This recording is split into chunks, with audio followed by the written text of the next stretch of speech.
welcome to the GrandLAN video blog for books that came out on October 21st, 2009. As always, I'm Craig, your host. We're going to cram everything into one edition this week. We got 10 books to talk about, so let's get right into it. Do you think I can possibly make 10 books in 10 minutes?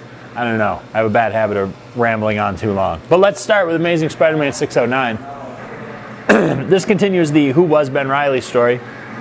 And for all of my misgivings about the last issue, this issue really makes up for it. This is a really good story.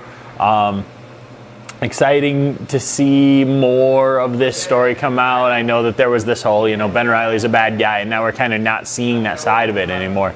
We're getting more of the story, and as we do, things are making a little more sense, which is really nice. And it doesn't make it all look like another, here's an old character from Spider-Man's past. He was an a-hole, It doesn't have to be that way, It's possible that when someone comes to Spider-Man and says, hey, Ben Reilly was a bad guy, he may be speaking with an opinion that is, very much colored by certain events. So, excellent stuff. Definitely a rebound from last week, and we'll see where that storyline concludes. Batman Streets of Gotham number 5, and this book is real fun. This is a two-part story. I'm not normally a fan of Chris Yost. Every time I review a Chris Yost book positively, I say that. I'm not normally a fan of Chris Yost. I'm going to have to start changing that because from what he's done at DC between this and Red Robin, he's really, really laying out a whole new direction for his career, putting out some really good stuff, and this right here is one of them. Huntress and Man-Bat get into a fight, and Huntress has to talk to Oracle the whole time, so it's kind of a Birds of Prey style story. Nothing wrong with that. It's an excellent story. It fits perfectly in the Streets of Gotham genre, if you will. And the backup story, Manhunter. If you're not reading this, if you haven't read Manhunter before, you're missing a great story, and this is the start of a whole new twist that's really going to make it very interesting. Brad made me read the trade paperbacks earlier this year or last year, I forget, but it's an excellent story. It was reminding me a lot of Bendis's Alias.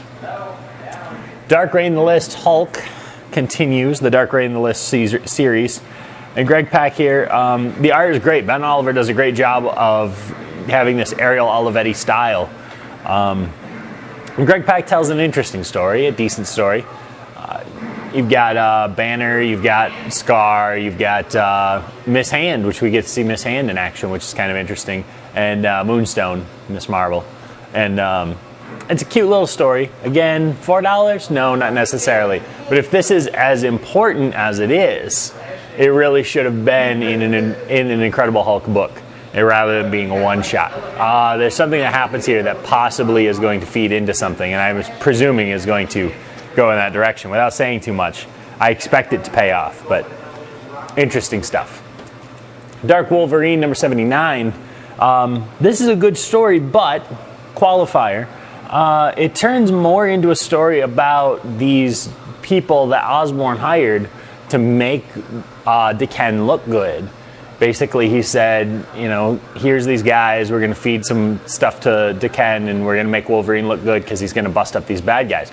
Well, then the story becomes more about the bad guys, and they beat Wolverine, and what they're going to do with this new direction.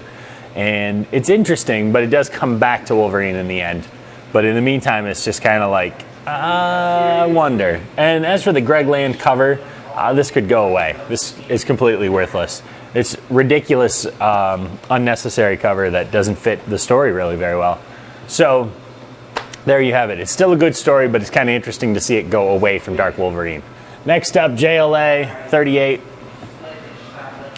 It just stinks. Mark Bagley draws a great book. James Robinson tries to write his way out of a paper bag here, but fails again, which is really sad. It should work, but it doesn't. A lot of the stuff that has been said online about this it's all editorial mandate. People say, okay, here you go. This is how the Justice League have to be now. 3 months after they told the last writer, this is how the Justice League have to be now. So the last writer said, here are characters who feel this passionate about the Justice League. 3 months later, they're like, we really didn't care if we were part of the team or not.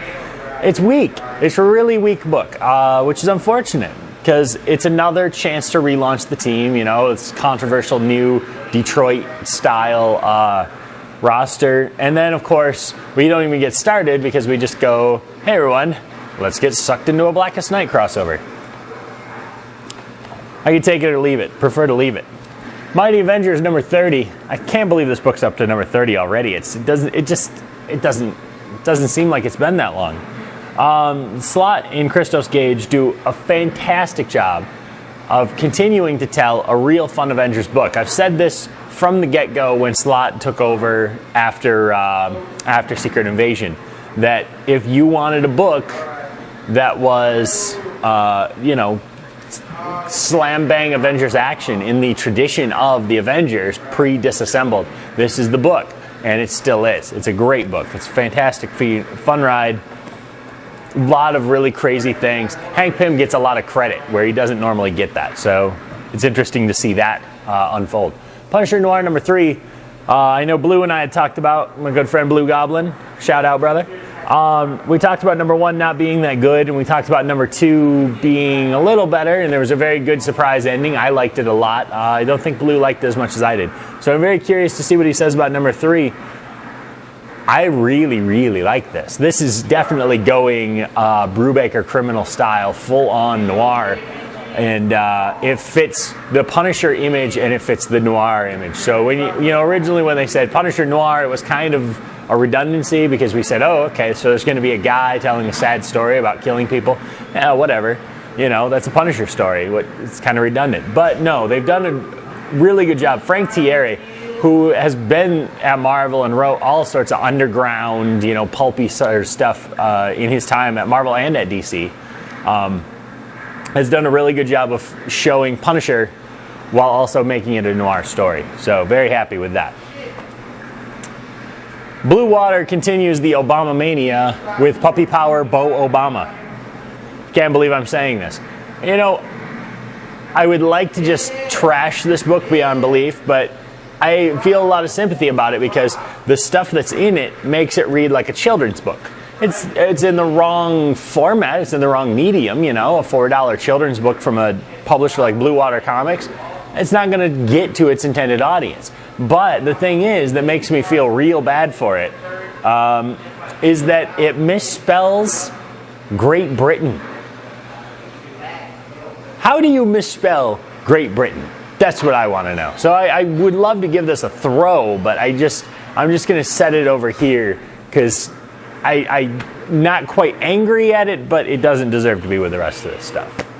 Moving on to better things, Sugar Shot came out in a one-shot. If you haven't been reading this, if you were like me and you didn't read it when it was on MySpace, Dark Horse Presents or whatever, or collected in one of the various things, you missed a fantastic story.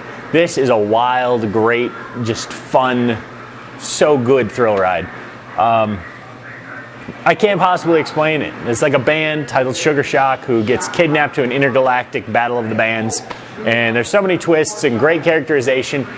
Joss Whedon at his finest here, working with funny characters that don't have to necessarily make pop culture references to be relevant. So very nice, very good job on Joss Whedon's part. Fabio Moon does a great job on art. Just fantastic, great book. Very, very underrated. I hope it sells a bajillion copies because it deserves it. And lastly on the stack, I might have even made it in time. Thunderbolts, number 137. Rick Remender starts his run on Thunderbolts, and wow, if it's like this, I'm going to have to start buying this book again because it is fantastic. Diggle did a great job, don't get me wrong, but this is just completely different. After the fallout of Diggle's leaving, where part of the team has kind of become these heroes that are covertly working for Osborn, but at the same time sabotaging the attempts of the other team, but they still are teamed up with a bunch of murderous psychopaths who would kill them if they knew they were doing this stuff. You see some fantastic interplay, and you see a great story where they brainwash Iron Fist and try to bring in Luke Cage, because obviously Luke Cage, having owed Norman Osborn from the way back in the New Avengers, it's a great story. It's an excellent idea, and of course, if it wasn't running concurrently with a New Avengers story about Luke Cage, then maybe it wouldn't look so bad. But, whatever. It's good stuff. It's excellent stuff if you don't want to look over there. Phenomenally good. I was blown away by how good it was. And it was $3.99, but it's very thick, so it's well worth it. That's it for this installment. Thanks for watching. We'll see you next week.